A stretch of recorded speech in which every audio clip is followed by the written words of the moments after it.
தனிமையில் இருக்க தமயந்தி கிட்ட போன அந்த அன்னப்பறவை நலனை பத்தி ஒரு பாடலா பாட ஆரம்பிக்கும். இதை கேட்ட உடனே நலன் மேல தமயந்திக்கும் ஒரு காதல் உருவாகுது. இந்த நேரத்துல தமயந்திக்கு அவளுடைய தகப்பனான மன்னன் பீமன் சுயம்வரம் ஏற்பாடு பண்றாரு. அந்த சுயம்வரத்துக்கு வரவழைக்கப்பட்ட இளவரசர்கள்ல மன்னர்கள்ல நலனும் ஒருத்தர். அது மட்டும் இல்லாம தமயந்தியுடைய அழக கேள்விப்பட்டு அவ மேல ஆசைப்பட்டு நிறைய தேவர்களும் அந்த இடத்துக்கு வந்திருக்காங்க.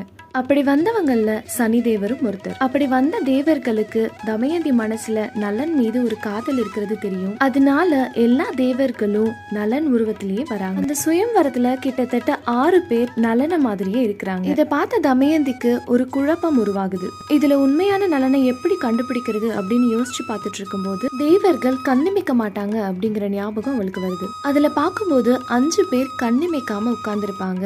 அதனால 6ஆவதா உட்கார்ந்துட்டு இருக்கிறது தான் நலன்னு கண்டுபிடிச்சு அவருக்கு மாலையிட்டு தன்னுடைய கணவனா ஏத்துக்கிறாங்க.